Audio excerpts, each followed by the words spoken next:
অনেকের মনে একটা কমন কোয়েশ্চেন হচ্ছে অ্যামাজনে বিজনেস করার জন্য আমি কি এলএলসি খুলবো নাকি এলটিডি খুলবো। অনেকে আমাকে রীতিমতো ইনবক্স করেন, তাই আমি ভাবলাম আজকে আমি এর উত্তরটা দিয়ে দিই। আমি সবাইকে রিকমেন্ড করবো এলএলসি খোলার জন্য, কারণ এলএলসির মধ্যে অনেক বেনিফিট রয়েছে। আপনি যদি এলএলসি খুলেন তাহলে আপনি আমেরিকা, কানাডা এবং মেক্সিকোতে সেল করতে পারবেন। সেখানে শুধুমাত্র একটা সাবস্ক্রিপশন ফি দিয়ে আপনি 3টা মার্কেটে অনায়াসে সেল করতে পারবেন। এছাড়াও আপনি অ্যামাজন গ্লোবালের মাধ্যমে পৃথিবীর যে কোনো দেশেই সেল করতে পারবেন, সেটা ইউরোপ হোক, এশিয়া হোক, মিডল ইস্ট হোক। কিন্তু আপনার কাছে যদি বাজেট কম থাকে তাহলে আপনি এলটিডি দিয়ে শুরু করতে পারেন। এলটিডি আপনি 50 থেকে 100 পাউন্ডের মধ্যে তৈরি করে ফেলতে পারবেন। এলটিডি দিয়ে আপনি ইউকের মার্কেটে সেল করতে পারবেন।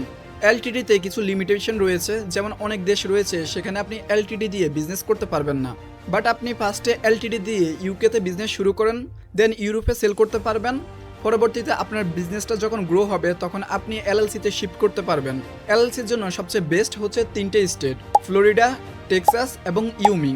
আপনারা যদি আমাদের থেকে এলএলসি খুলে নিতে চান তাহলে আমাদের এই হোয়াটসঅ্যাপ নাম্বারে যোগাযোগ করতে পারেন, যেখানে আমরা আপনাদের এলএলসির সমস্ত document, resale certificate, seller permit, EIN, US এর ব্যাংক অ্যাকাউন্ট এবং অ্যামাজন অ্যাকাউন্ট খুলে দিব।